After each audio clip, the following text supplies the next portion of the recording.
spiritual awakening is simply an understanding of the illusory nature of self, waking up to the truth of our being.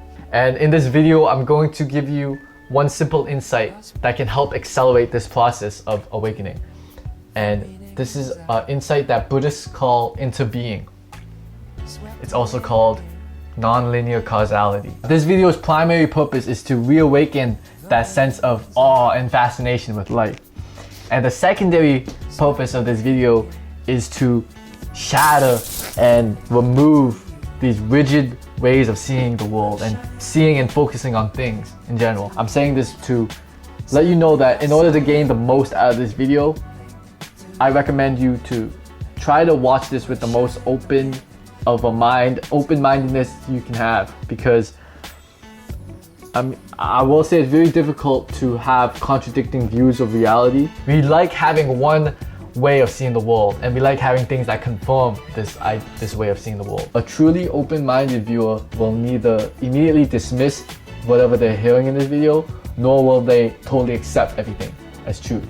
I want you to be neither. Instead, I want you to just, contemplate these ideas and give yourself time to play with them. Play with the ideas. In this so-called information age, there's so much emphasis on collecting and obtaining as much information as possible, just in this kind of breeze through manner, in this lazy way. Once the information is processed, it's okay, I got it, what's next? And that won't do with this video. You often hear in spiritual circles and from ancient sages that everything is one. We are all one. What does this mean exactly? I think the best thing to explain what this means is this topic of interbeing. What this simply means is that all things exist in relationship with everything else. There's these subtle chains of cause and effect that are weaving reality together, that are invisible to our physical eyes, but with our mind's eye, you can see it. Non-linear causality explains how when you do one good thing, and then suddenly something good happens to you. There's no apparent direct relationship between the two, but from a higher perspective, you can see the relationship. I'll try to explain this topic with a simple story. Alright, so some people don't have a morning routine.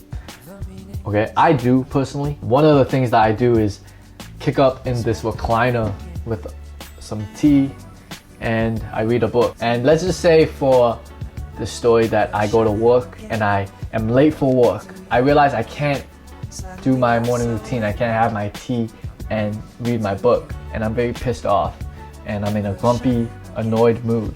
So because I missed that morning routine, it puts me in a grumpy, bad mood. So now I'll be going to work very grumpy and annoyed, very much in the mood to take it out on someone. Now suppose that my sister just calls me on the phone during work, and for no apparent reason I just vent, so I flip out on her. Now all of a sudden she's suffering the consequences of me missing my morning routine. So my sister, because I'm in a pissed off mood because of the events in the morning, it leads to her being in a worse mood too. But imagine that my sister has been meditating, and before she called me on the phone, she just finished meditating and was in a state of mindfulness. And when I flip out on her, she doesn't reciprocate that aggressive energy, and instead she kind of listens to me compassionately. That all of a sudden calms me down, and now I'm the one that's reaping the benefits of her meditation practice. You guys catch that? So she meditated. This could be anything. This is just a random story, but let's just say that this happened, and so by her meditating, even though I might not have even known about it, I reap the benefits of her meditating.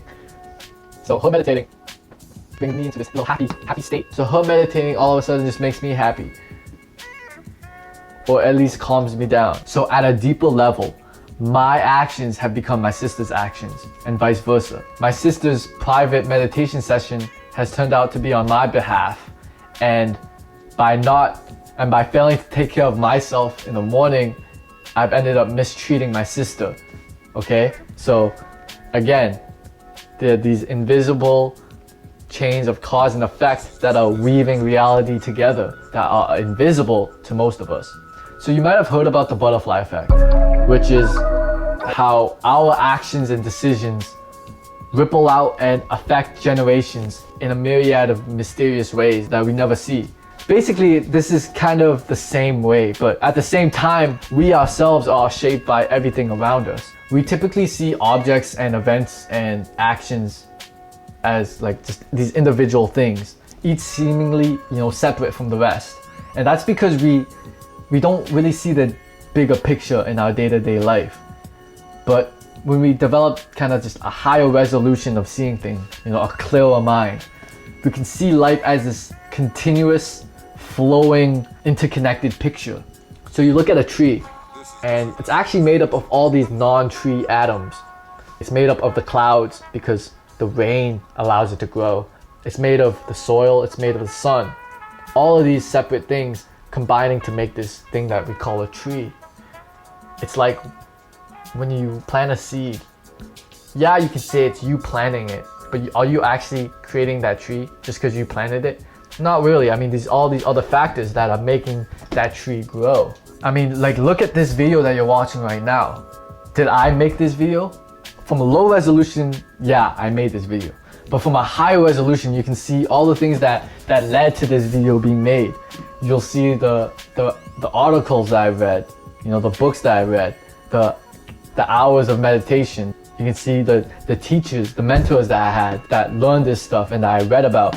You see all these things that culminated to create this video. So it's not me that's really making this video. There's all these other things that are involved in creating this video. We see this separate video, the separate thing, and think, oh, what's the cause of this? We often ask, like, what's the cause of things? If someone gets sick, we ask, what's the cause? Like, how did you get sick? As if there's only one cause. There's never just one cause, right? I mean, I guess there is one cause. Whatever the cause was that created this universe is the cause. That's the cause of everything. This whole planet that we're living on is like one giant living, breathing cell. And our thoughts, words, and actions are the food that goes into it. So though you often don't know exactly in detail how the food travels in an organism, you know that it always affects the system one way or another. Similarly, our thoughts, words, and actions propagate energy in mysterious ways throughout our complex world. What we do always ends up somewhere downstream, affecting the lives of others. As is the case for most Buddhist doctrines, you don't have to believe in interbeing. It's enough to just take a sober look at life and you arrive at that conclusion yourself, that you get what you put out in this world. Interbeing teaches us that if you want to first, take care of someone, you have to start with taking care of yourself. And if you have the dream to change the world, you have to change yourself. You attract what you already have. And whatever you give out is whatever you get back. That's like the universal law. A lot of people have these grand visions of how the world should be. You think people should be more kind to each other? Then be more kind. You think all we need is love? Then give love. We are a product of an infinitely complex world. And so is everything within us. So now if you keep interbeing in mind, and you flip out on someone in anger, you won't think, about all the things that are making you angry. Instead, you can take a step back and feel the emotion of anger. You can realize that anger is so poisonous. It's so poisonous to your spirit. Instead, you think, okay, how can I make less of this in the world? And so you can examine its causes without getting entangled within it all. This topic of interbeing really opens your mind up to the world that we aren't this small little thing. Again, I bring it back to this point of how I've always read these spiritual books, these self-development books, and they kind of talked about how powerful we are, how we have so much power, but I couldn't see it because I was stuck in the paradigm of this little me, this small me, and this big universe outside of me, when in reality, this big universe is actually within me, it's inside me. I create reality. Just like how I'm inside reality, I'm inside the universe, and it's vice versa. Once you kill this way of seeing the world of this little me, and I'm the product of everything, and I'm at the effect of everything, versus, no, I create reality, I'm at the cause of everything. You are not this little person. You have the power to literally anything that you can dream of, you can achieve. And that sounds so corny, but really we have so much power. And the reason our life just seems so small and and meaningless is because that's what we believe. You honestly have so much power that you're not aware of, and that's the point of this video, was really to awaken that sense of power you truly have. Reality creation, man. Search it up. Search up Frederick Dodson. He has great videos on this topic. And so, yeah, that's the end of this video. I hope you guys were able to learn the concept of interbeing. And like I said, this is a seed that I wanted to plant with you guys. So give it time to just grow and play around with this idea, and you start noticing it everywhere, okay?